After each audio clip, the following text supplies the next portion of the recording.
Азда мен шәйнектің зылдаған даусына оянып кеттім.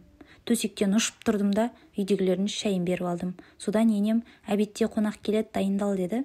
Тездетіп 180 градуспен кухнядағы посудаларымды осылай жуып тастадым. Енем жұмысқа кетті, мен төсектерімді жинап алдым да етті шығарып қойған екен, соларды жақсылап жуып алып, суын толтырып құйып, астын жағып қойып жібердім. Сосын үйлерімді тазалап алдым. Енді қонақ келерде таза тұрған үйіңді тазалап, шаңдарыңды сүртіп, жалтыратып, пысық келін болып көрінесің ғой. Етімнің көбігін алып, анау-мынау жуа сәбізін салып, айтпақшы, сіздер картошка саласыздар ма бешбармаққа?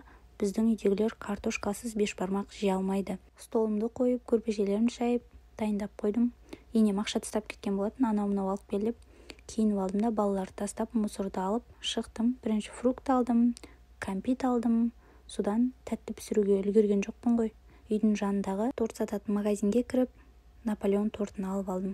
Мәз боп үй жаққа қарай қайттым. Үйге келсем, уже қонақтар келген екен. Бірден қамырымды салып, осылай бешбармағымды дайындап алдым.